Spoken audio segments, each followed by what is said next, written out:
Hello, everybody. Welcome to Rebreak Radio, episode 40. Today I am joined. I'm Dennis. First of all, today I'm joined by Curly Yo, and Kevin Martinez from Right Nice Games. Hello, everyone. Good to be here. Yeah. So, yeah, everything. I think everything's. I hope everything's working. I mean, what is a live stream without asking the people watching if the stream is working? it's my favorite part of Yeah, every stream, dude. Yeah. yeah. Yeah. I mean, we may as well end it now. Okay. Stop while we're ahead, baby. Yeah. So uh, I just looked at everything. Looks solid. Sounds solid. Baby. cool. Mm. So today we are going to talk about Crash Bandicoot 4, as well as just a general state of the 3D platformer in 2020 topic. So first of all, I think since I think most of the people who watch my channel, because there are not many of them, would know who Curly is. But Curly, introduce yourself anyway. Hi, I'm Curly from Curly Studios. I've been on this channel before and on this podcast before. Yeah. And yeah, me and Dennis go way back, sons. Yes, we were babies. Yeah. Babies of 3 years ago. Factually correct. We were babies. We were babies. We were babies in different parts of the world at different times. Kevin down. Kevin. Oh, he's up there. I almost said down there because of my speed. Kevin was not baby. Fun fact. I'm not baby. At least not yet. I mean, So Kevin, one day we can hope. So tell Someday. people, who are you, Kevin?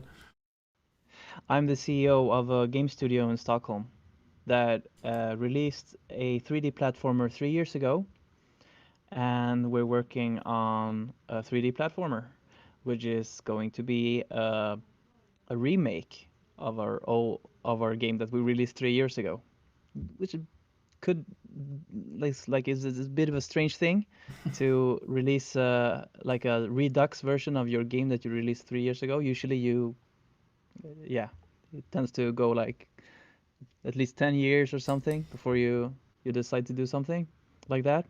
But we wanted to redo the game. We got a new team, and I mean it went we got good reviews of our original game, but it wasn't that long. So the game is called Skylar and Plux Adventure on Clover Island. It's one of those games that so we released it on PC, Xbox One, and PlayStation 4. So you can check it out if you want, and we're gonna Yes, talk do about play it. that a bit if you want to. Yeah, yeah, definitely. I mean, Absolutely, we do. all right. Also, I want to point out, Yeah. I'm so happy you let me go first, because following that up, I would have been like, yeah, my name's Curly. He's just like, yo, I'm a CEO of this game studio, put out this badass 3D platformer. What up, Curly? That's impressive, man. That's awesome. Honored to talk with you on a podcast, man. That's great. It's entirely my honor. Thank you so much for inviting me, and yeah, I'm looking forward to talk about what you guys think about platformers and Crash, and yeah, just asking me questions. If I can answer any of them, I'd be glad All to right. be able to. Cool. So how's everything going in general for you, Curly? What's up with life right now? Oh, life is busy, man. Obviously staying busy with the content, them live streams, the music videos lately. My band just finished recording an album and it's mixed and waiting to get mastered, but pandemic year, who knows when that's going to get released and all of that. Because generally you want to tour whenever you have a release like that. Self plug, Flying Raccoon Suit. Just saying that's the band. Other than that, trying to spend time with the family as much as I can. Try to still create, play music, and play games. And it's been so long. Me and you have podcasted together. This is like I'm giddy right now. I'm like, yeah, finally back. Yeah. So, I mean, everything's chill with me, man. Yeah, what was the last? I think the last time was like the final episode we did of Star Watch, right? Has it been that long? I don't know, man. It's hard to say. I mean, we It's hard to say. we did retry radio on your channel. That's one Right. reason. On your channel, it might have been Star Watch as the last one, which is what, 2 years ago? Yeah. Damn. Time is a bitch. Yeah. So how's life for you, Kevin?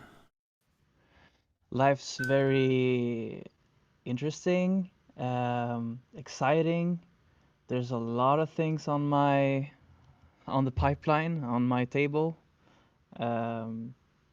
It's just so I I I assembled a new team earlier this year. Here we go. I forgot I can't use Discord. Oh. Okay, I saw go. something pop up about kittens. I was very intrigued. Okay, keep going. Keep going. Yeah, so I assembled a new team earlier this year, and we started working on this remake for Skylar and Plux. And since we started working on it, like things have gone, lots of things has happened. Like we do consulting at the same time because we don't really we don't have a publisher in on this product yet. We haven't talked to that many publishers yet, so we don't have a deal at the moment. So we're self-financed, and that's kind of one of the reasons why I have so much to do because I'm partly directing the upcoming game and also out and doing consultancy work for at the moment it's teaching. I teach a lot. I'm a certified instructor for the game engine that we use that's called Unreal Engine. So we use Unreal Engine for our games, and I usually teach that, help a vocational education called Future Games, which we have a history with.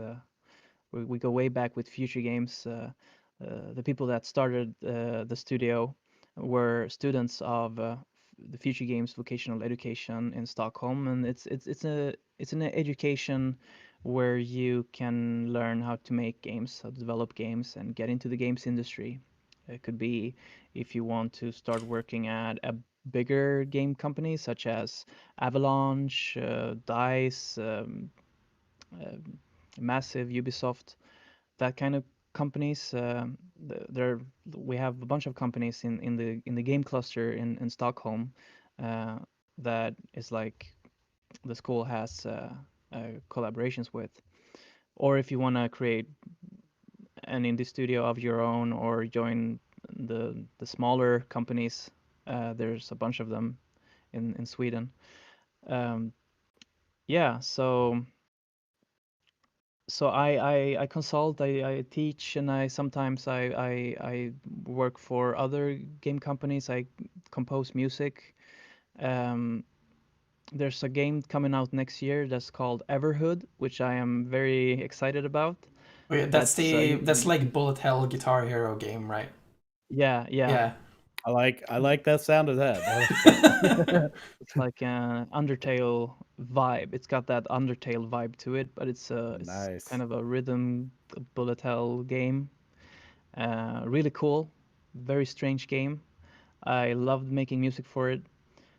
So that's coming out early next year, and yeah, that's what's in the pipeline. There's lots of other projects that I can't talk about today, but I can Yeah. talk about the Skylar project, and 3D platformers in general and what I think about it. So Cool. So for me, I'm at the education right now where Kevin is teaching, so that's why I know him. I've been playing a lot of Crash 4. I've been playing a lot of Star Wars Squadrons, but as I was trying to find people who have played it to talk about it, literally no one has played it, which is really sad because it's a cool game. I do like thumbnails for Curly, and I said to Curly that I use my one Vino if I have one for you to get Star Wars Squadron so we can play it. He messes. In one of my live streams, he's like, "Yo, I got that Squadrons thumb," and I'm thinking, "I don't have Squadrons," and he's like, "You will, bitch." All right, fair enough. Yeah. Real quick, uh, it's on PS4 VR, or the VR is optional, correct? Yeah, VR is optional. And it's Do you entirely. have you played it on VR? No, I wish, but I am saving up for a Because 4K if I do this TV thing, right I now. want to try it on VR, man. I need to try the VR. Yeah, I also need to try the VR. Like, I'm a little bit hesitant to keep playing it because I feel like as I'm playing it, I'm like, I wish I had VR right now. Like, I kind of want to pause it, just buy a VR headset, and then keep playing it. But at the same time, I don't have the money. That's understandable. Yeah. Yeah, So you're a student, so yeah, exactly. And yeah, I am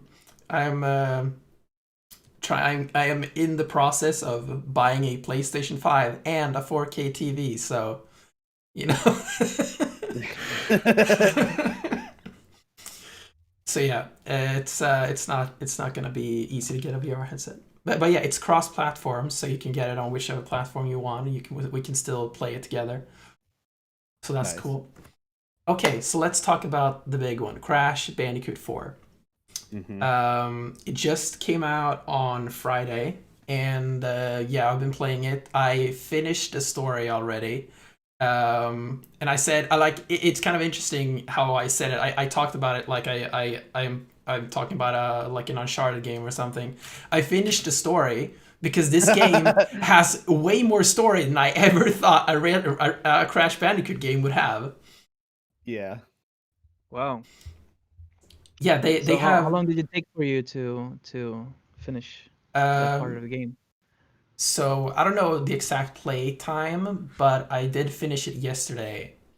And that's with spending the weekend on it and also spending the weekend on Star Wars Squadrons and then playing it the last 2 days after school. So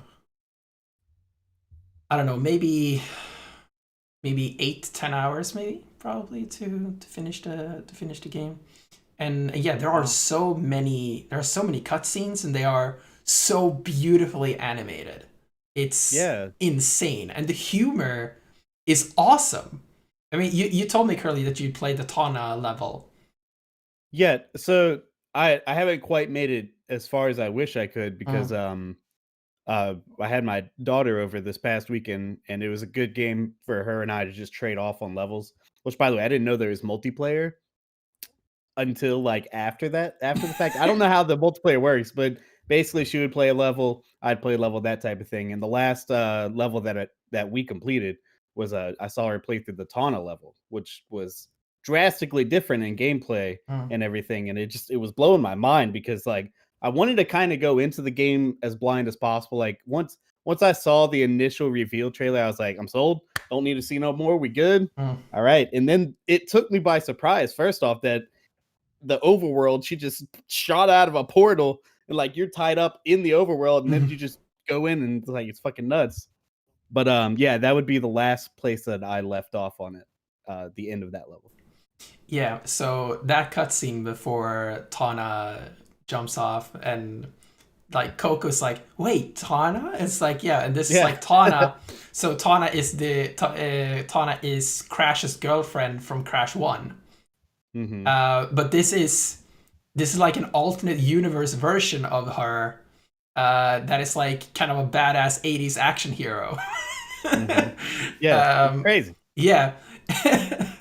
and they're like, you know, oh, it's been a long time since we talked in your universe too. I was like, yeah. It's like, yeah, something happened or something like that. And Kuroko is like, what, did we die or something? And then she's like, no, of course not. And then it's like really obvious that yeah, they died.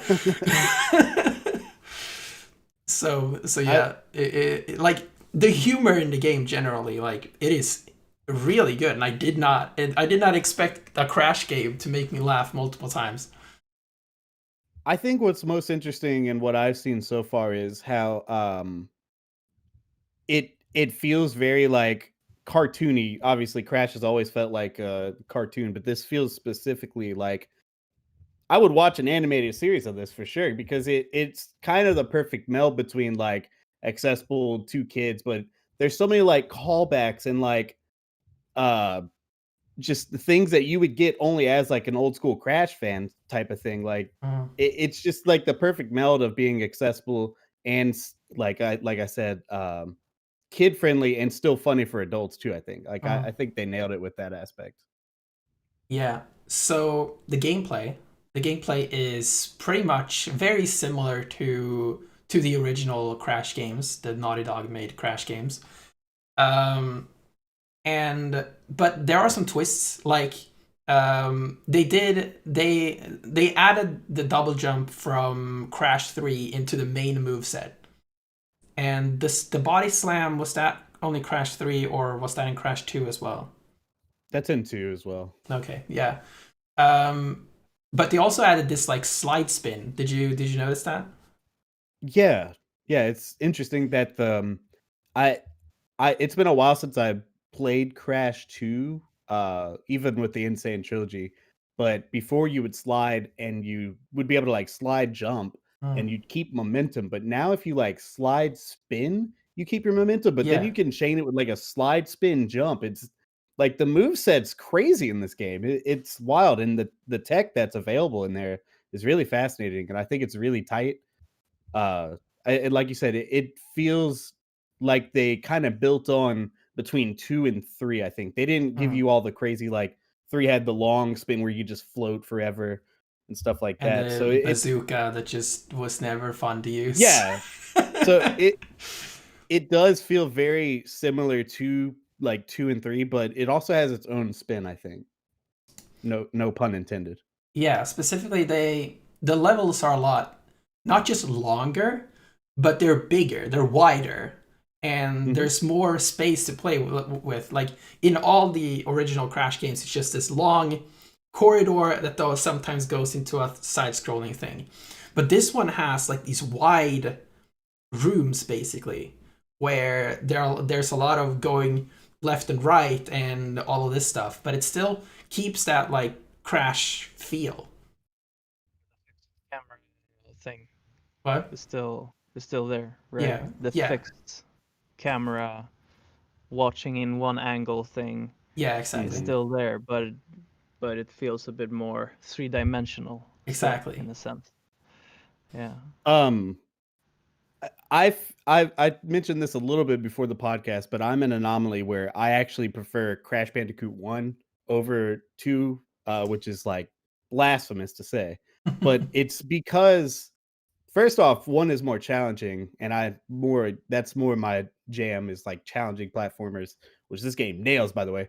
But Crash 1 has a lot more side scroll elements where 2, it's mostly like how you're describing, it's like the corridor that you're running forward and backwards from, and it has a few of the side scrolls, but part 1 in particular has a lot more mixture of that. And this game feels so reminiscent of 1, uh, mixed in with 2 in the same levels, like you're saying, like, there's so much depth, and the perspective always changes in the levels, so you don't have, like, a side scroll level and then a 3D corridor level. Now you have both in a level, and sometimes it's like you're side scrolling and then you're vine jumping forward and back to side scroll, then the corridor. It's just crazy, and the levels have so much depth to it. It just it blows my mind, like, the level design and everything. It feels like the world is just like breathing in that way. It feels like an Mm. actual world in a 2D platform, which sounds silly, but like it kind of takes what like the Donkey Kong Country returns and Tropical Freeze. It takes like how you're shooting in the background, foreground to a new level, I think. Yeah, yeah. The game feels alive, and the incredible animation really brings that out as well. Not just in the cutscenes, but just generally there is just good animation. And they also brought back the feature that the Insane Trilogy brought in, where you can play every level as Coco, and so Right. Yeah. so the entire game is playable as Coco, which I did. I played the entire game as Coco. um, So yeah, Crash Bandicoot 4. I don't know what else is there to say. I found an interesting conversation with a friend of mine yesterday that I popped in their Discord and they're like, I'm gonna hold off on Crash Bandicoot. It does like the fact that it's $60, I don't think it's worth it. And I think that's like a bad stigma for games of this style lately, where Yeah. because it's not like your typical current AAA game that's 3D open world, all this, that it's not worth the full price of admission. And I just wholeheartedly disagree. I think this game Yeah, has same so here. much value, and the replayability of this game is where it really sings, and that also harkens back to the original Crash games where it's like when I first started playing this, I was wondering where the challenge was gonna lie, like, because, as I was saying, it feels very accessible, but Crash games of the old yesterday, my time, they're very challenging, but mostly just for getting, like, the gems and 100%. You can usually work your way through the levels with a moderate skill level. But where this really sings is like there's like 6 gems in every level or something, where you have to collect this many wampas. You got to get all the crates. There's hidden gems. It's like every level again is like breathing and living.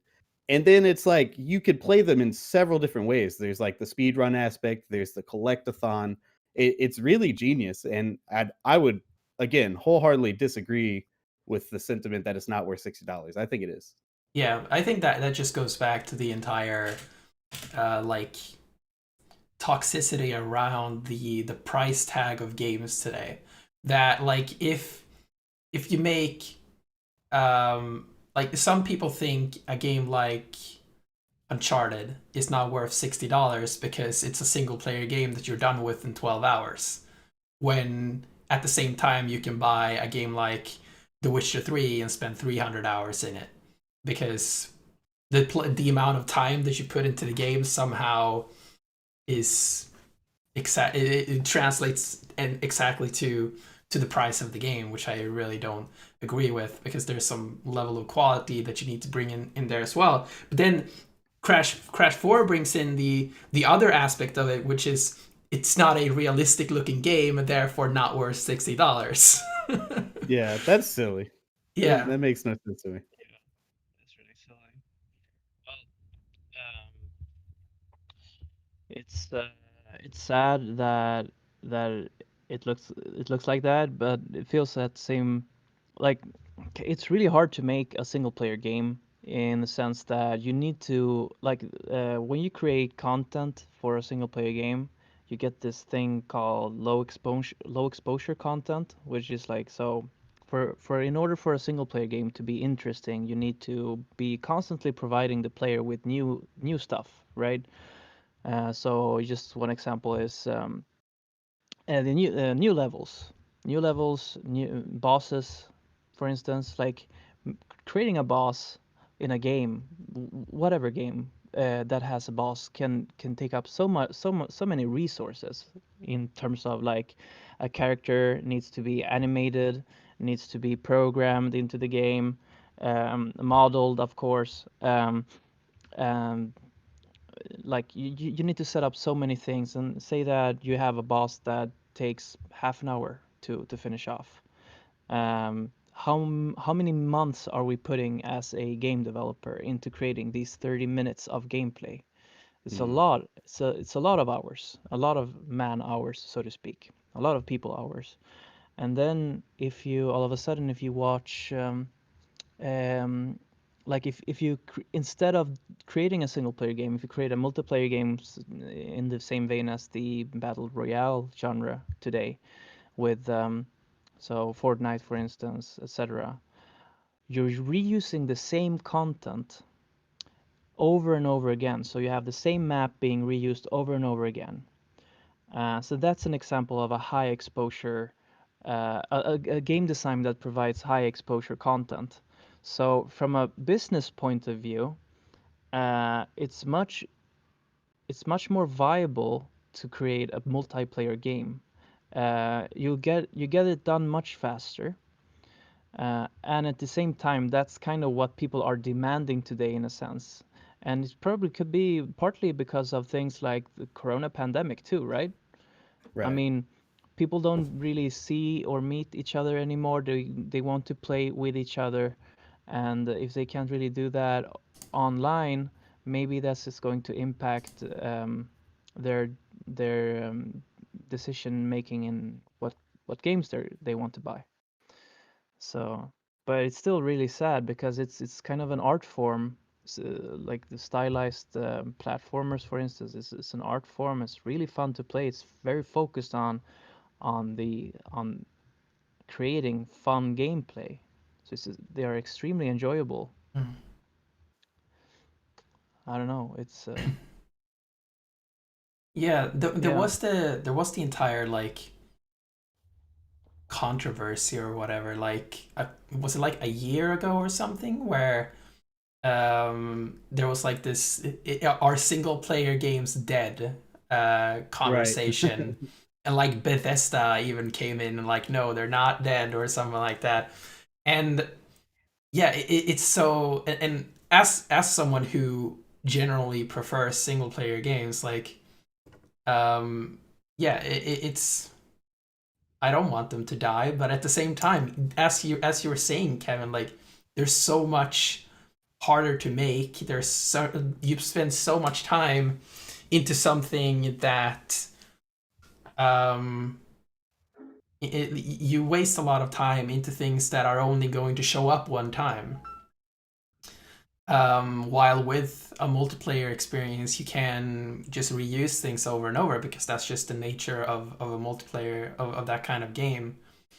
But it's interesting. I think it's really interesting how games got into this situation, but movies still haven't. Because you can't make a multiplayer movie. You can't reuse content in a movie in the same way that you can do in video games. So it's interesting how the movie industry has gone on for so much longer than games, but games has already gotten into this situation because of its interactivity. We get higher I and higher wonder. demands for games, but not for movies. Not the same kind of demand. Yeah. Yeah. I wonder like how much of that is like the community build behind that, because I mean if you think about going to the movies, generally it's like a date thing, or you go with a group of friends to the movies and you all collectively do this together, and it's a little bit different with gaming, whereas there are communities built around single player games but not in the same sense, where it's like it's a little more isolated. Yeah. Yeah, that is true. Like you don't generally like play a single player game together. Right. Sometimes, I mean, maybe I know there are some people that have like significant others that don't really play video games, and then you're like, oh, the new Last of Us game came out. Let's play it together, in the sense that one of the people plays it and the other just watches. Um, but it's, yeah, it's different because, yeah, you can do like a cinema experience, you can do a movie night experience with a game. um, the only way to play a game together is to, one does the actual thing, which is playing the game, and the other watches, or it is a multiplayer game where the game is designed to be played with multiple people. But even then, it's just not the same experience as like a movie night kind of thing. Right. And it's an interesting stigma that we have, where if you see somebody go to the movies by themselves, it's kind of like a sad, like, oh, they're going to the movies by themselves. Or so you Yeah. see somebody sitting by themselves, you feel bad for them, but nobody's looking at a guy on the couch playing God of War being like, "Oh, poor dude." Yeah.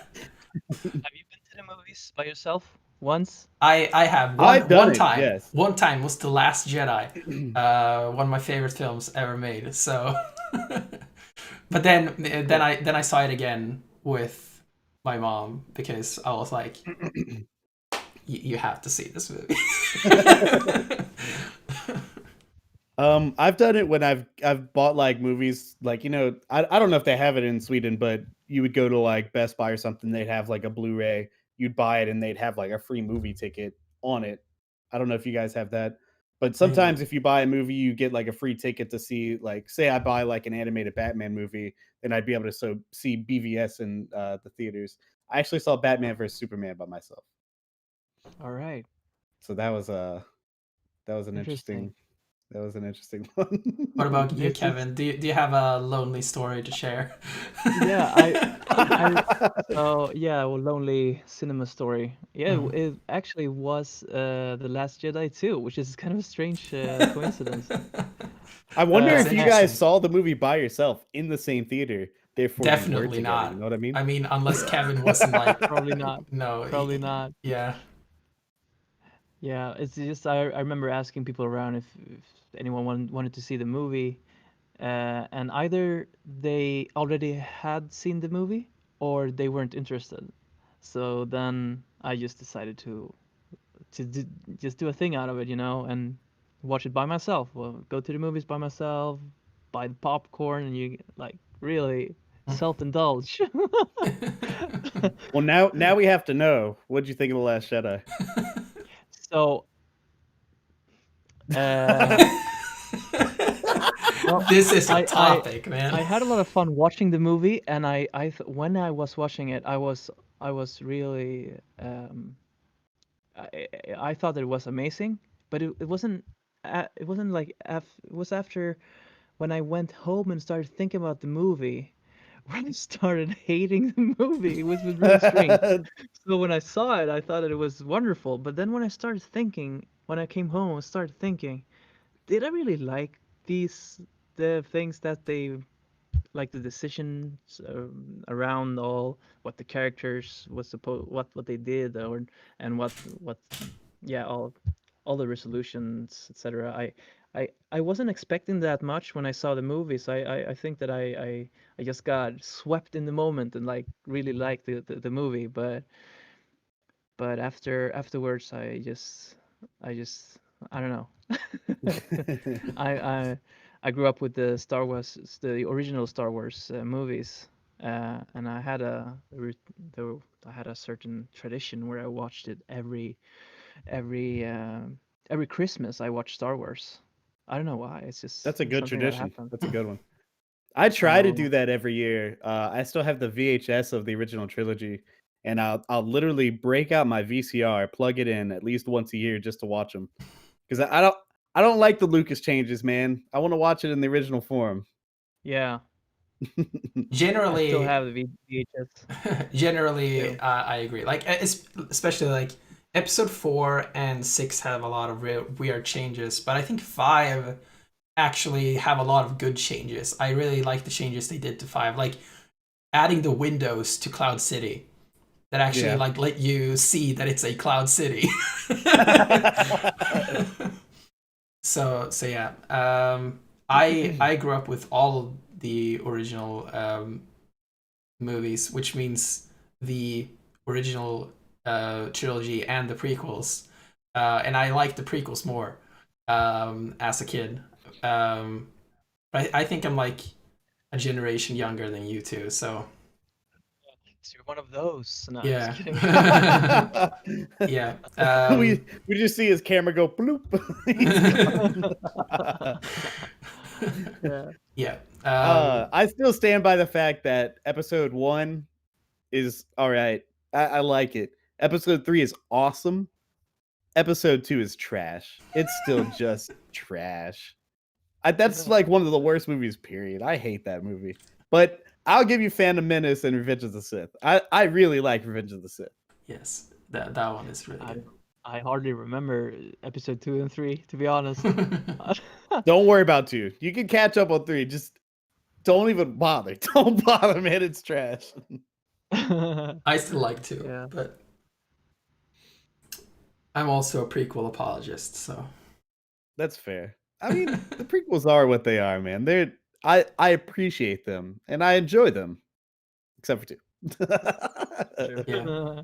But Except then I have constant crippling depression over the Rise of Skywalker. Look, I have a similar story with Kevin where if I think about Rise of Skywalker too much, I don't like it. But man, I that movie is so stupid, but it is so much fun. I love that movie just because of like the moments in it. But once you start to think about it, it falls apart very quickly, like It's the extremely third. fast. It's the third of the new trilogy, right? Yeah. Right. I haven't seen that movie. Wow. Do Go yourself a see favor it. and don't. Man, What? it's awesome, but again, just don't go home and think about it like you did with The Last Jedi, all right? Just watch it, Okay. enjoy it, and forget And it. then Like, forget. don't think about it, man. All right. Yeah. I it was Limit the other. someone in class who was like, we were talking about Star Wars, and then one of them brought up The Rise of Skywalker, and I could just feel all of it. Just, it was like I had a good day, and I was like, The Rise of Skywalker is a real movie that happened. I can't believe it. All Um, right. okay, so let's get off the Star Wars tangent because I can literally talk forever about Star Wars. Hey, man, you started it. Yeah. Yeah. I think you did. So 3D platformers in modern times. 3D platformers were born in, I mean, the good ones were born in like 1994 with Super Mario 64. There were 3D platformers before then, but Mario 64 was the game that was, no, it was 96. I was about to Currently, say, yeah, I it was was fact 96. checking. Yeah. 96. I think it released a year earlier in Japan. I don't know 100% for sure. Yeah, I don't know. In 96. So Yeah. Mario 64 was really, it was not just a game that brought the 2D platformer genre into 3D, but it also just revolutionized 3D games forever. Because basically every 3D game before Mario 64 had tank controls, and I do not understand how people got to that conclusion. It was a new thing. Yeah, They had to experiment.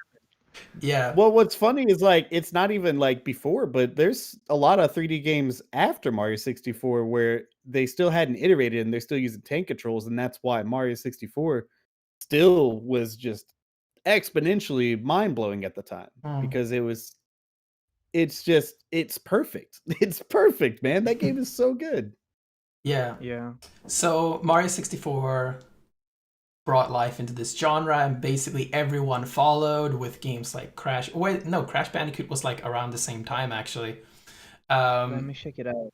The exact dates for them. It was interesting because 64 was released in Japan and the US in 96, a year after in Europe, Australia. Yeah. But so Crash Bandicoot, yeah. when did it release? I don't know. My timelines get weird because this is whenever I was growing up as a kid, and I never got stuff new. I would always have to wait like a year or two when it got a little cheaper. So I was always late to the wagon. I think that's pretty common back in the day. Nowadays, everybody's lining up at their store buying it digitally day and date. So yeah, Mario 64 came out before Crash. In Japan, it came out June 23rd, Super Mario 64. But in North America, it came out September 29th, and Crash Bandicoot came out September 9th. So Wow, yeah. Yeah.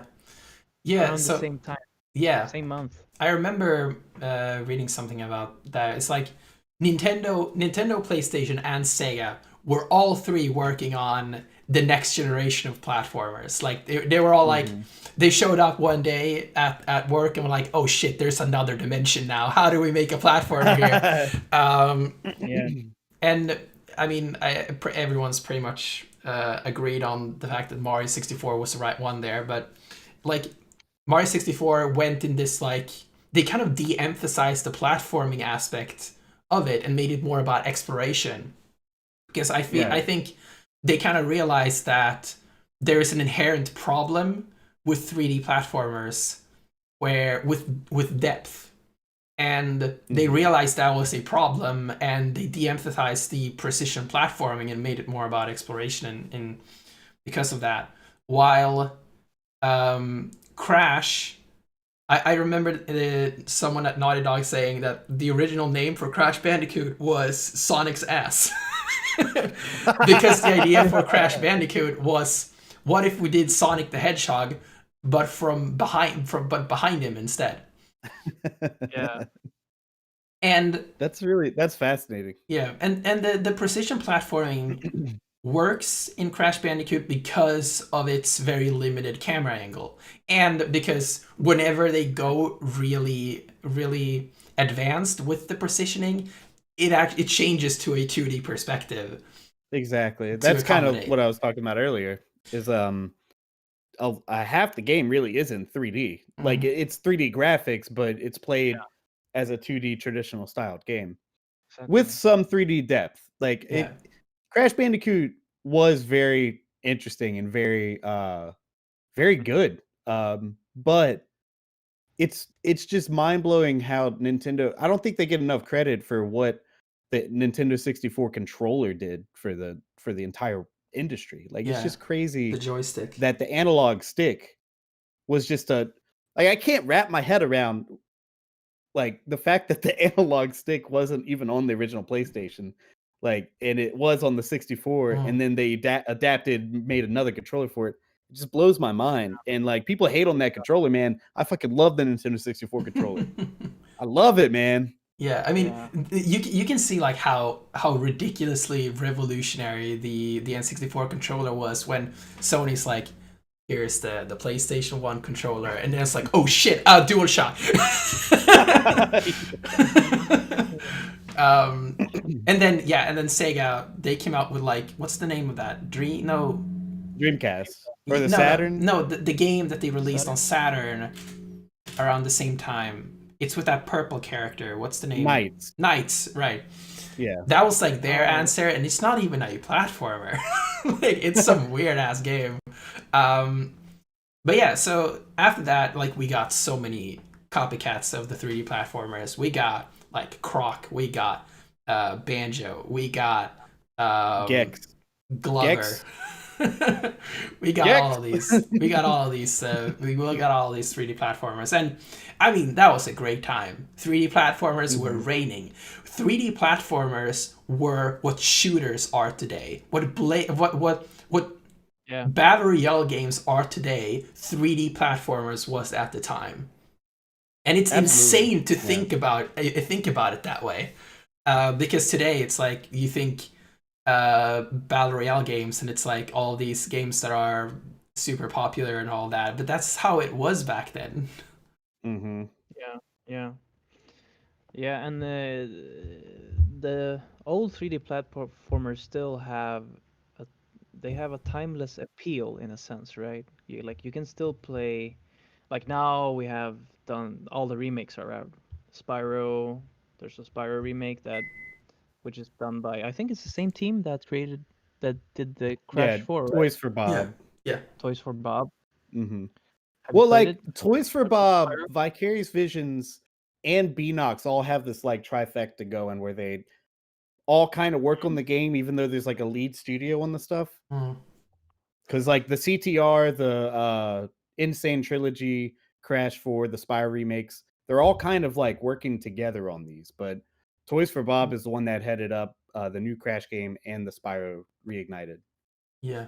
It's interesting because the platformers have survived the test of time in a sense, and others haven't. Like you mentioned KROC, which I haven't seen in a while. Yeah. For I think quite obvious reasons, perhaps. I don't know. Yeah, it's a tank control platformer, and you can just imagine how bad that is. Yeah. Fun fact. I don't know if I had played more than a demo of KROC. Same here. I downloaded it and run it on an emulator to just try it, and I was like, this is just straight up unplayable. Like, and a fun fact about KROC, it was initially pitched to Nintendo as a Yoshi game. Whoa. Yeah. Whoa. Yeah. What a world. What a world. I think they actually denied it because they were working on Mario 64. That seems about right. Yeah. Did KROC come to Nintendo, or was it a PlayStation? I think it's I think it's both. Okay, think it's I both. wasn't sure. But yeah, so the I have, three. Oh real yeah, quick, go I ahead. have breaking news, everybody. I have What? breaking news. That person that I was talking about earlier, who had beef with the $60, just messaged me and said he gave in and bought Crash 4. We got him, boys. We got We him. got him. Nice. All right, that's good. That's good news. About that, I would like to talk to you guys about the sales on Crash 4 because I'm watching an article that came out Sunday Mhm. from Can we? industry. Can we? This. I just want to like bring up the timeline to where we are right now. Then we can bring up the sales of Crash 4. So, Sure. so the 3D platformer survived into the PS2 generation, and there we got games like Ratchet and Clank, like Jak and Daxter, Sly Cooper, and a lot of these games, and they're all the double jump era of platformers. All of them, yeah. Yeah. But then something happened, and I am going to go out on a limb and call this the worst event in gaming history. Halo was released, and it killed the 3D platformers. It did, man. Halo came out, and Halo was literally the biggest game ever until like Pokemon Go. And then Call of Duty came out, and all these Battlefield and everything, and shooters took over the entire gaming industry. And from that point on, like pretty much every AAA game is a shooter to some extent. Yeah. And even games that I really like Uncharted. Uncharted is also a shooter. But yeah, so 3D platformers, some of them survived. Like Ratchet and Clank is famous as one of the Ratchet and Clank and Mario. It's like famous as the two franchises that survived the massacre of 3D platformers. Well, Ratchet and Clank being very forward thinking, lots of guns and really funny ones. Yes, I mean Ratchet and Clank is technically a shooter, so that's how they survived.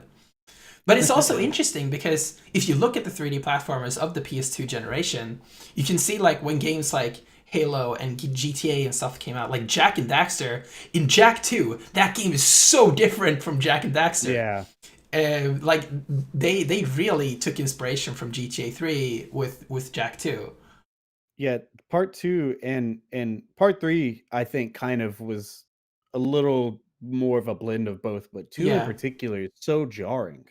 It's very jarring to go from one to the other. And I'm in the camp of Precursor Legacy, man. I think that game is phenomenal, and I miss that Jak and Daxter. That game to, is technically like Mario 64 without the load screens. It's pretty That's interesting. why it's so fucking good, man. Yeah. So yeah, after that we got into the PS3 generation with basically only Ratchet and Clank and Mario Galaxy to hold us up for the 3D platformers. Then we get into the PS4 generation, and they started coming back. We got games like A Hat in Time, Yooka-Laylee, Skylar and Flux, and then Mario Odyssey really, and the Crash remakes and Spyro remakes really have brought the 3D platformer back from the grave. And I think, and there are, I think so. Yeah, Kevin, you can talk about that. What do you how do you feel about the 3D platformer today after its rough history? Well, I feel that. So I don't have any clear thoughts on what I feel because I'm working on a game on the 3D platformer. So obviously I want to make this work. I want to I want to create yet another platformer that is going to appeal to gamers and people that's perhaps new into the genre.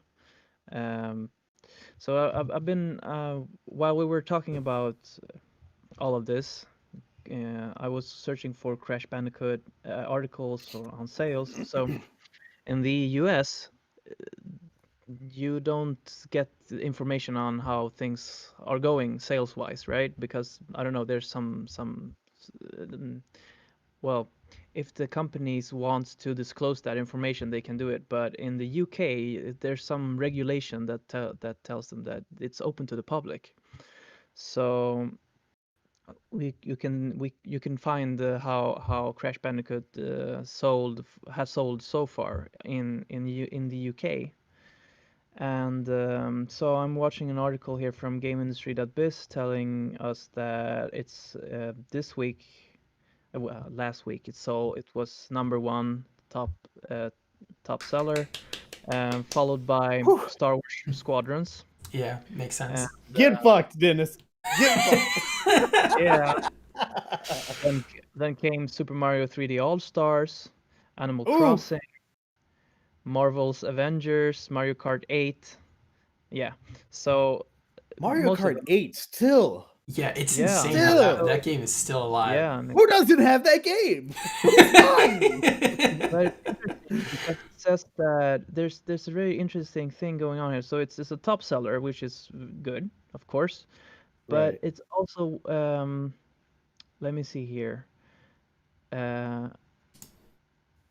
Okay, it's unlikely Activision expected the new game, so they're talking about Crash 4, to match the success of the more nostalgic remakes, which is just as well because Crash 4's launch sales are 80% lower than of Insane Trilogy.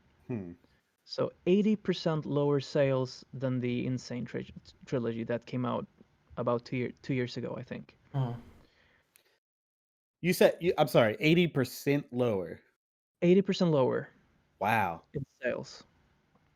Which I know that game crushed. It really, Absolutely it crushed did, in like, the UK. and it launched multiple times. Like first it was exclusive to Right. PlayStation, then it came out on Xbox One and PC, and then on Switch. And every single time it just crushed in sales. Yeah. It was an anomaly. I wonder how much of that really is down to nostalgia versus value, where if you look at Insane Trilogy, you're getting 3 games for $40 versus 1 game for $60. So I wonder how much that Yeah. weighs in. Yeah. But man, still, again, this game is like, it's a new game and it's so damn good, but it's like, I don't know. It's Yeah, such a it is a AAA 3D platformer. It really is. Yeah. Like the quality level is top notch, and not They just that, cranked but it up they're to 11, right? Like Yeah. the all the Please. levels are huge, and there are more of them as well in the game. They've done a lot of things to really fix the problem that you were talking about, Kevin, with single player games, which they try to really reuse the content as much as they can with like speedrunning and the inverted mode and all of this stuff to like try and reuse the content that they have. So I really feel like everything that they did really justifies the price tag that it has. But at the same time, I think they still should have probably put it at $40 only because the Insane Trilogy was also at $40. So it is even though I think that it definitely should be able to cost $60, at the same time it does look a little bit weird. Here's a collection of 3 games for Right. less than just 1 game, you know? But yeah. I definitely see the argument there, for sure. But again, that's the games that you've already played. You know what I mean? That's games that already have a foundation and stuff versus a new one. So Yeah.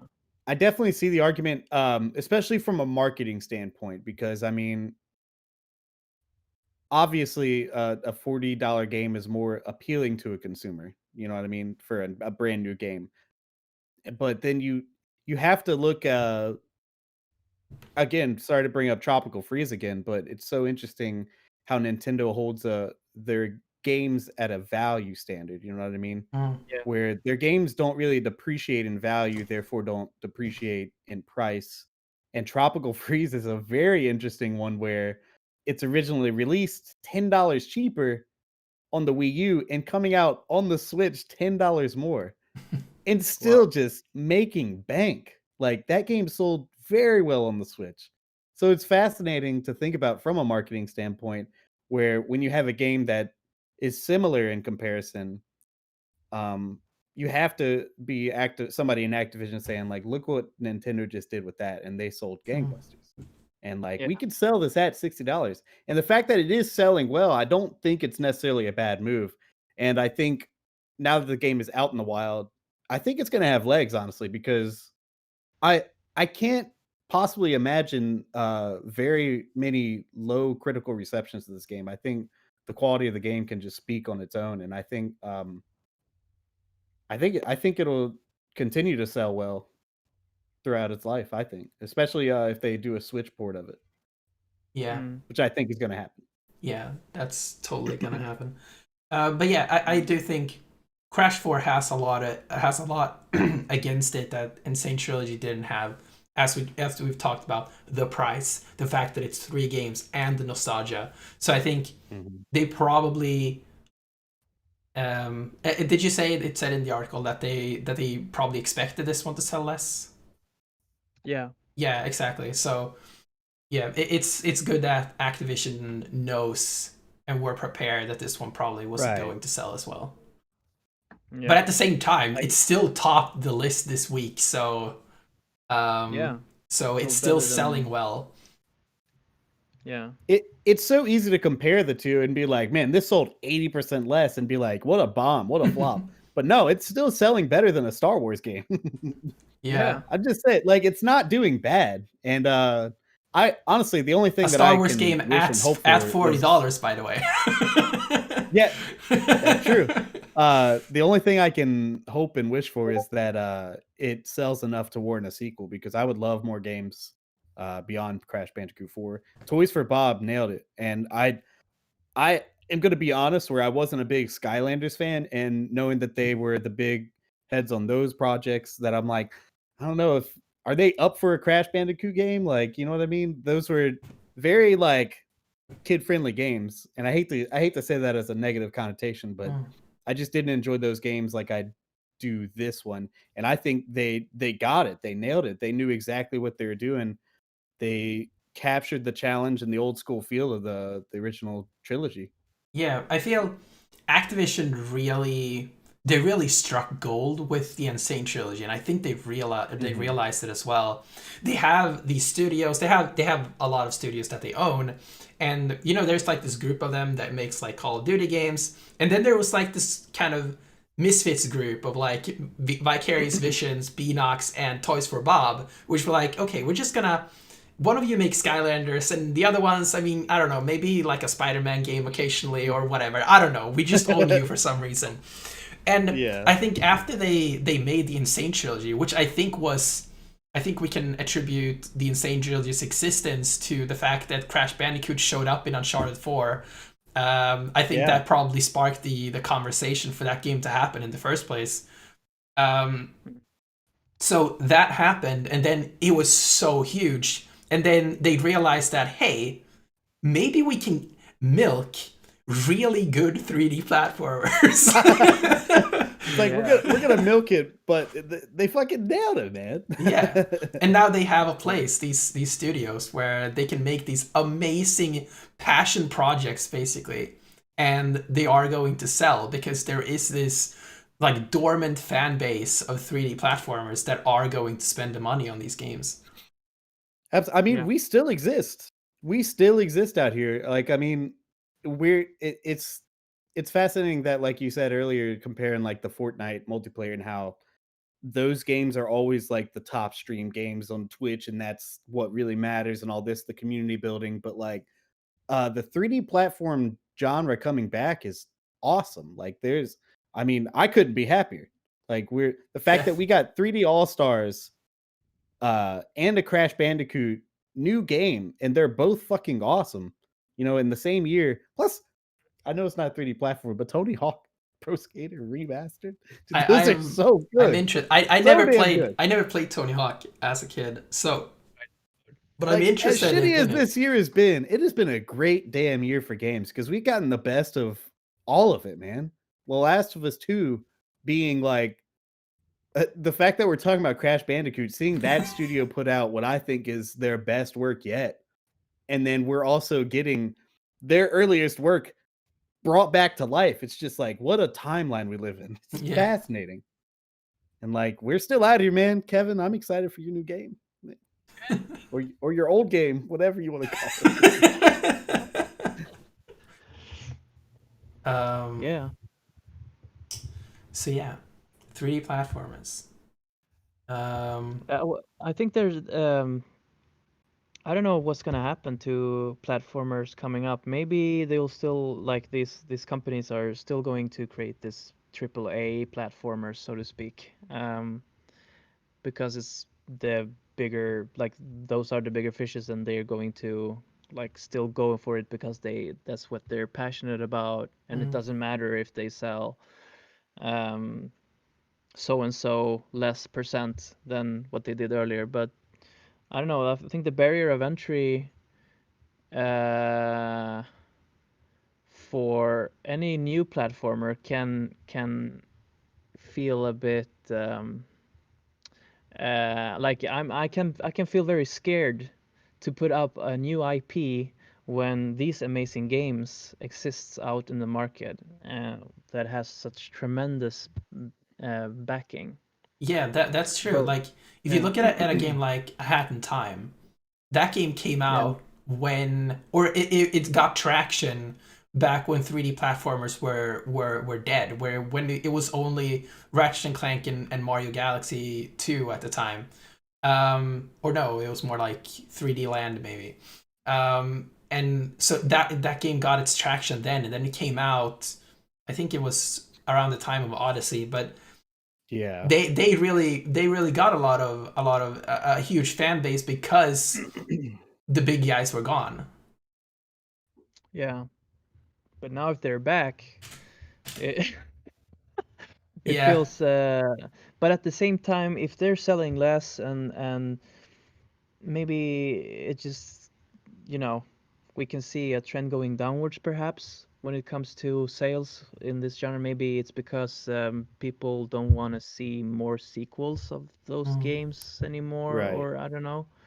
What do you guys think about that? Like, are we getting sequel poisoned now, or I what's going personally, on? I don't think we've reached the point of being oversaturated yet. I see um when I'm looking at like the 3D platform genre, there's a few big names out there like the Ratchet and Clank and Mario's, but those have always still gone around.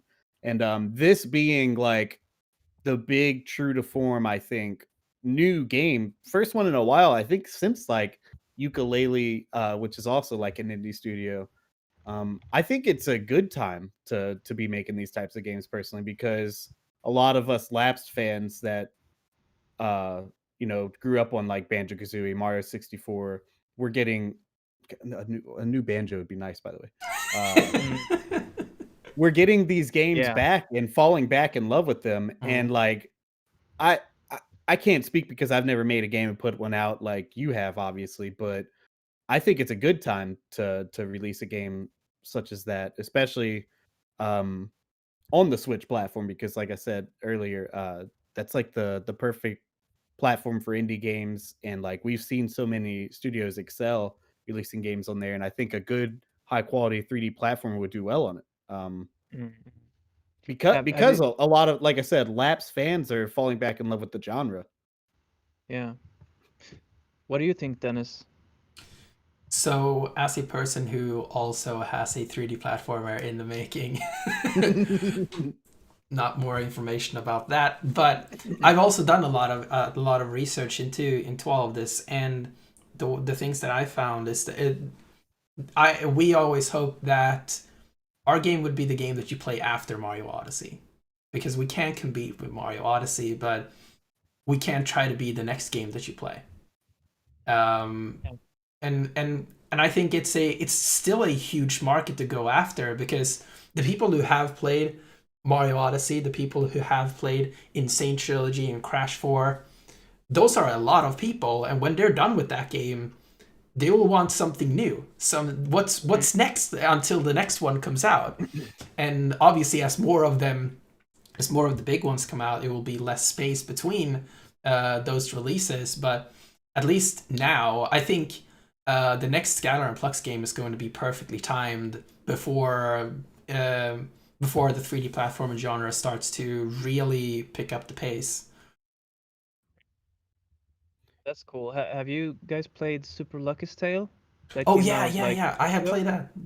That's a good one. I Yeah, haven't played it. we should try that out and see what we think about that one. Maybe it's for a younger audience. I don't know. Yeah, yeah. It's definitely a little bit more kiddie, um, but it's still a pretty good game. Um, I really enjoyed it. They really focused a lot on. Actually, they kind of did a little bit what you're doing with Scalar and Plux. Like they first released the first game on Oculus Rift. Like it was a VR game. Then they did Super Lucky's Tale on Xbox. And then they kind of reworked it and released a new version on Switch, which is kind of significantly different in a lot of ways. Like Super Lucky's Tale was this like 3D world kind of platformer with a fixed camera, but new Super Lucky's Tale was reworked to have a user controlled camera.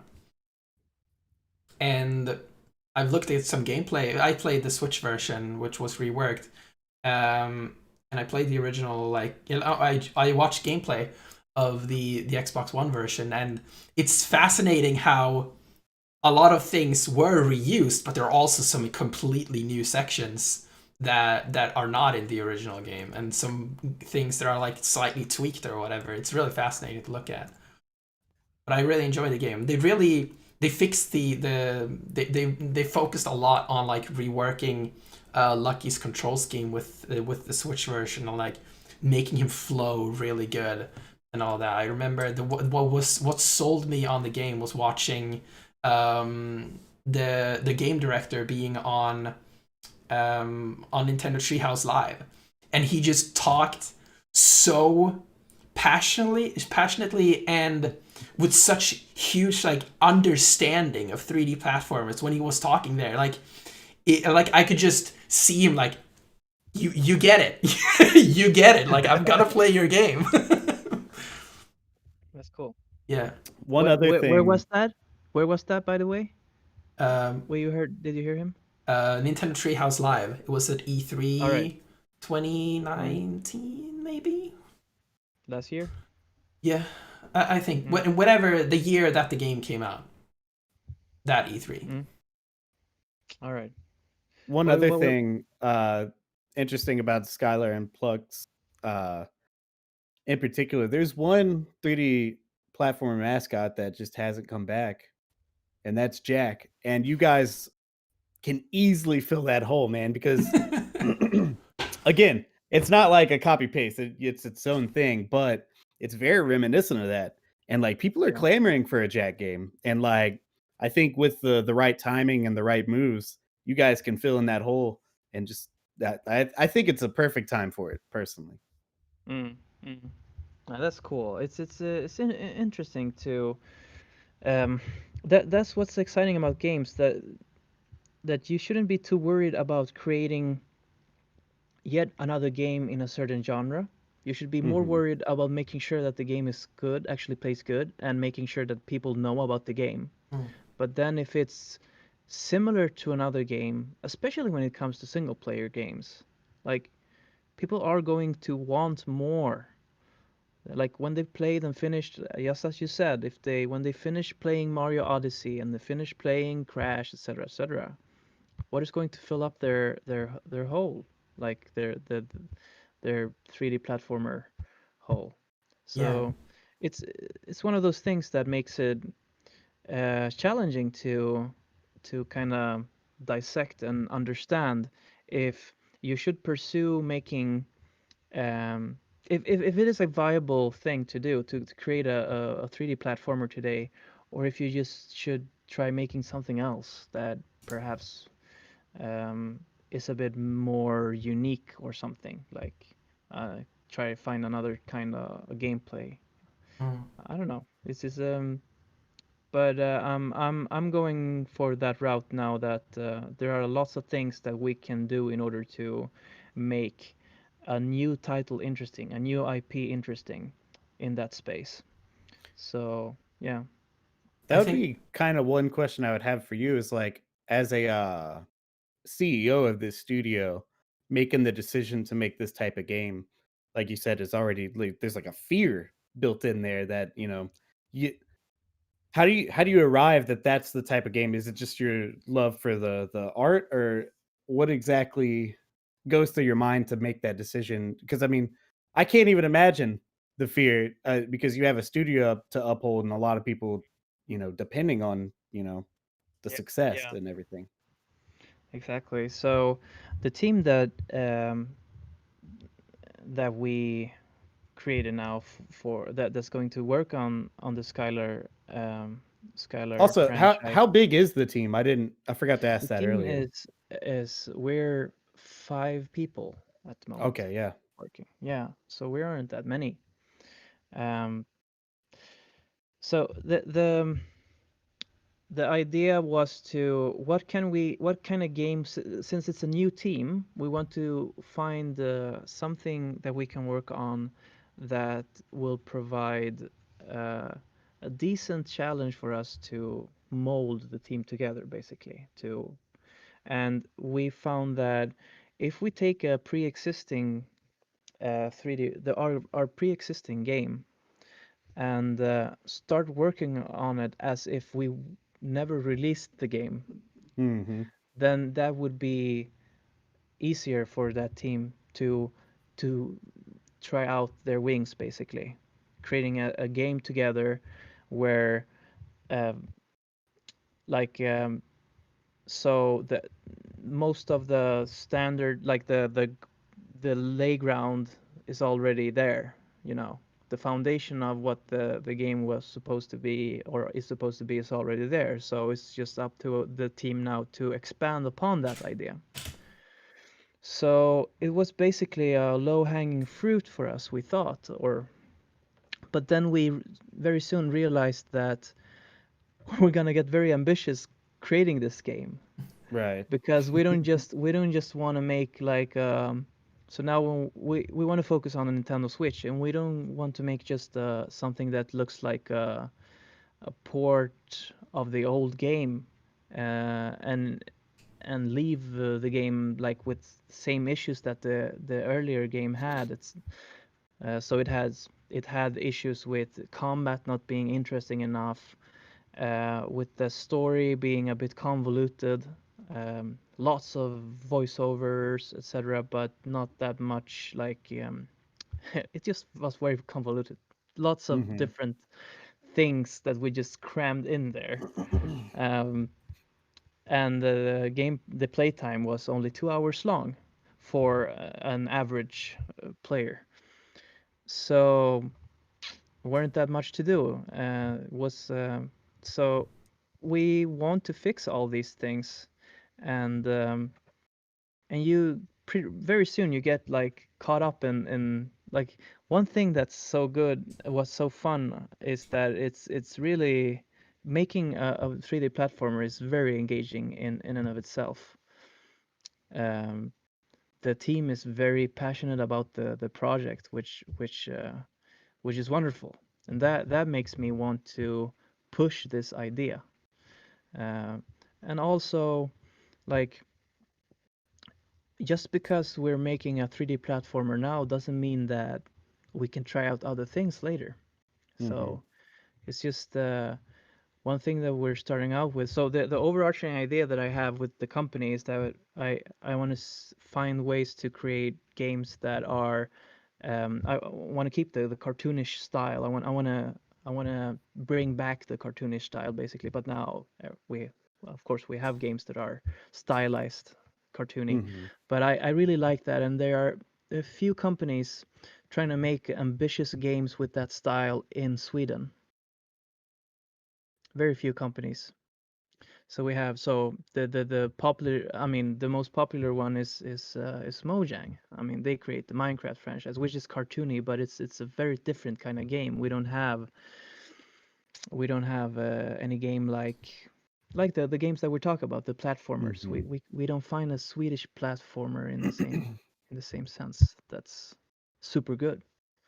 Um, at least not one that I can come up with. Mm. So Is the Steam World guys, are they Swedish or where are Yeah, they from? yeah, they're from Gothenburg. That's like the only one that I can think. yeah, Yeah, yeah, they're and making a also 3D Which game now. It's called what was the gunk? What's it Gunk, called? man, that game looks dope. Yeah, it looks kind of Mario Sunshine inspired, but like with a completely different Right. tone. and we need to give credit to Unravel too, right? Oh yeah, Unravel. Have Oh you played man, Unravel? yeah, that's a phenomenal game. Yeah, I haven't Yeah, played the second one yet. Yeah, it's very cool. I played. I didn't finish the first Unravel, I think, but I remember watching the trailer for Unravel 2, and I was like, this is a Nintendo level twist on an idea. Yeah, it is. Like the entire first game is about this thread of yarn that goes, and you use it for Yeah. everything. And then the second time they're like, same thing, but what if there was two players and you have to use the thread together and all of this stuff? It's genius. And Yeah. I just haven't gotten around to playing it because there are too many games. It's I bought it on the Nintendo Switch, and it was really cool. It's an amazing game. It's really fun to play. So I recommend it if you like 2D platformers. It's, I mean, 2.5D, Yeah, I two and a guess. half D. Yeah, 2.5D. it's played in a 2D perspective with 3D graphics, and Yeah. the puzzles are really smart. Mm. Yeah, it's a really cool game. So you But hit on yeah, so that's yeah. yeah. I Yeah, hope that answered your question. yeah, it did. I think So so. you hit on something earlier that I thought was an interesting thing, where with single player games, when you're done with them, there's always this like, "Ooh, I want more of this." Where can I get more of this? Like when I finished Last of Us Part 2, like I played it 3 more times because I just wanted more of it. Fucking crazy person. Yeah. I had to take a break, like an emotional break. And it's interesting with I'm thinking about the game that you made a lot of levels for, Super Mario. Oh yes, Mario What's it Maker. called? Mario Mario Maker. Maker. Yeah. Oh, baby. It's like The glare at Curly you right now. what? Curly's supposed to play my levels, but he hasn't done that Yeah, for like I am. 6 months. You should do a live thing out of it if you can. Like He's gonna do like a recorded video and play them. Oh man, that's one of the lifebloods of my channel is I just play Mario Maker live. That's one of the things that I do very often. Yeah, but you were saying? I was just saying that like you would think that if you release like a Mario Maker game, people would get tired of Mario because there's lots of levels out there now. But I don't know, maybe it's not like that. So what I was gonna get at is with single player games, there's this like, oh, I want more of this because the game that I just played has ended, and I think a lot of big publishers are maybe not realizing, or maybe realizing now, that doesn't work the same way for multiplayer games, because you get games like when League of Legends and Dota really hit the scene. Everyone was like, let's make a MOBA, and all of them died instantly because people already played League of Legends and Dota. And then the same before that with World of Warcraft. Everyone like, oh, let's make a World of Warcraft, and then no one played them because everyone was playing World of Warcraft. And it happens over and over again with these games that people sink a lot of hours into. Because when you're never done with a game like that, and Right. I don't think a lot of people realize that that's how those kind of games work. There's only so many people that play those types of games, and sure, the number grows, but like you're saying, when you finish a single player game, you move on to another one, and it's not like the multiplayer target audience is like, oh, there's a new WoW, let's go over there and play it. They're invested in this game already, in this world that just keeps going and going. So it's like unless that player base just keeps expanding and branching off, like it actually is a challenge to make a multiplayer game take off like that. It has to be unique, or a twist on something. I mean, look at like Fall Guys. Mm, It's a battle royale that's goofy as fuck, and it's a Yeah. platformer battle royale, mm, and that's like it's silly and it's fun and engaging, and it is like that loop, but it's a new loop. It's not all the same as every other game that's out there. And even like Among Us taking off, like it's a game that took 2 years to actually like take off, but like Yeah. it's bizarre to look at how that game succeeded. It just blows my fucking mind, really. mm. I can't explain that one. I don't know what happened there. No. Yeah. Possibly the pandemic. I don't know. Yeah, maybe. Um, but yeah, so it's an interesting thing because you keep seeing those like clones of multiplayer games just show up and die instantly. Like there was this like DC MOBA that just came out and just dropped out of existence and now it's dead. But yeah, they just keep showing up and disappearing, and I don't really understand how they don't see this pattern. Right. It's like the big publishers are like, we want that money, because there's a lot of money in those games, but then they don't realize that people actually have to leave those games, which is not the same issue with single player games because you don't have that problem. Mm. The only problem is the initial investment. There's not a continued investment issue with single player games. That's true. That's true. Yeah. Is that it? Are we done today, or is there anything else to talk Perhaps. about? Or I mean, we need to. It's going to be interesting to see for the upcoming weeks, like w- what what happens to Crash 4. mm, Like, what are people Yeah. saying? Do they want more? Do they want less? Do they want other stuff? yeah. Then also, I And think it's going to be very interesting to see now with the re-release of Super Mario 3D World coming to Switch. That was the game that was like by the like core Mario fan base was like kind of initially hated on release because it wasn't the game that people wanted. People were thirsting for a new entry in like the Mario 64 and Sunshine kind of game, but we never got People were that. mad that it wasn't Galaxy 3. Yeah, Like, people were mad that it wasn't a sequel to Galaxy or sequel to 64 or sequel to Sunshine. Um, Instead, it was a sequel to 3D Land, a game that was positively received at launch, but people were like, this is really cool for a handheld game, and then we got the same game on a new version of that game on Wii U. So now when we have gotten Odyssey, the game that people were asking for to begin with, it's gonna be interesting to see if 3D World gets like a new life again on right. Switch. Because 3D World is a great game, and I think 3D World got a lot of appreciation post-release when people were like, Right. "Hey, you know what? This is actually a really good game." It is criminally underrated, and it's well received. So that says something. Like, it's phenomenal, really. It's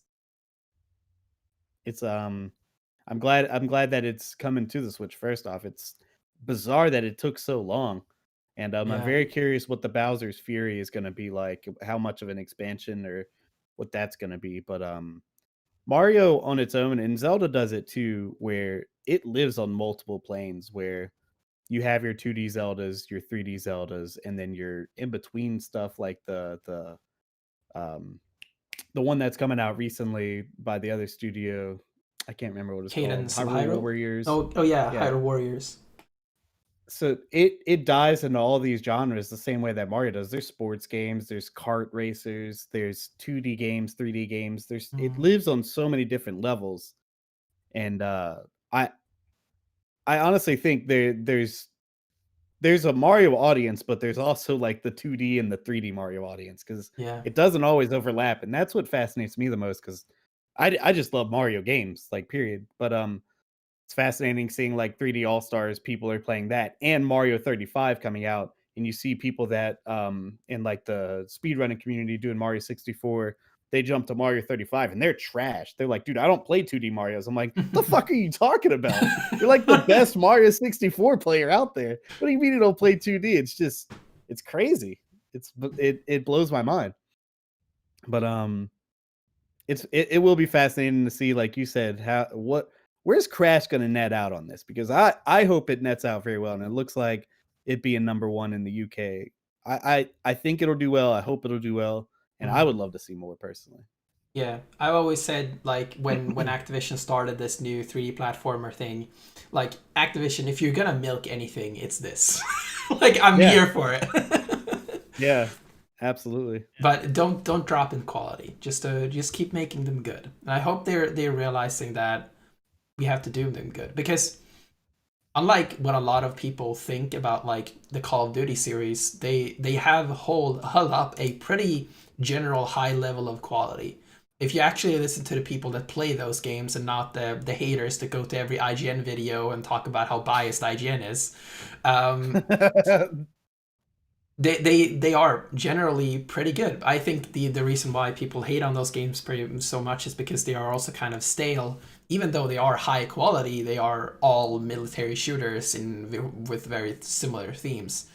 So yeah, I hope that when it comes to 3D platformers as well, it's so there's such a wider space to play in than military first person shooter, you know. Right. So yeah, I think as long as Activision lets these developers spend the time and gives them the creative freedom they need to really let these games become what they should be, then I think this genre is not going to die anytime soon. Absolutely. And going back to kind of what Kevin was saying, like the Toys for Bob, like I said, they nailed it. They seem like they really know what they're doing. And just let your creators be engaged in what they're making. Like Kevin was saying, like what him and his team are working on is driving them. You know what I mean? It's not necessarily like, oh, this isn't what's going to be the next big thing. We're not trying to be trendy. It's like, make something that is engaging to you as a creator. And I think that speaks more for itself than anything, because at least at the end of the day, if your game doesn't do well, you're going to have a product that you're proud of and happy with. You know what I mean? And that doesn't necessarily put bread on the table, but I think personally, if the quality is there, then I mean, you have a much better shot than making something trendy that your heart's not in. And it's like you see so many of the older Activision games just like phoned in. It feels like some. Granted, I can't speak for the people that made them, but some of these Crash games are just bad, man. Some of the in between, they're just bad. It looks like the love and care wasn't put into them. And so I'm happy that they're reworking that whole thing, and it really feels like their heart is in these games now. Like. Again, I can't speak for everybody that worked on those, but it's just a general feeling that I get from playing it. You just feel the love and the spirit like baked into the damn product. Yes. Also, somebody was asking earlier in the chat why the Skylar Plux Twitter temp restricted. I don't know what they're talking about, but I don't know if Kevin, you know anything about the Twitter for Skylar and Plux. What is restricted? Like the Twitter It says it's channel is... temporarily restricted or something. Oh, but is it still temporarily restricted? Is this I haven't something looked that personally. happened? It I was don't know. just something that happened because we one day. Yeah. Okay. Yeah, I see that now. I need to fix that. I just logged into Twitter and now I see that it's restricted. So I'm just gonna fix that, and then All right. then it's. I thought it would have been a good thing to end on, Curly talking about the heart being in the games, but then Then he brought up Kevin's My bad. broken Twitter account. I fixed it. All right, it's not restricted anymore. See, there we go. And a happy ending there. You know? Yeah. Yes. Well, So it was great talking to you guys. Thank you very much for inviting me over. yeah, it was awesome. So that's the end of the show. Curly, where can people find you if they want to find you? I'm on the YouTube platform Curly Studios, Kerley, and you can also follow me on Twitter at Curly Studios. Where can people find you, Kevin? I hang out on Twitter at Right Nice Games, and yeah, you can find our Discord community server if you want to talk about us. Reach out to us. We are very active in our community. Our fans, we hang out with them. We play games with them. We like just actually interacting with our fans. It's very fun to do so, and so you can. We post regularly on Twitter and like pictures, screenshots of our game. And with that, we also post our Discord community server link.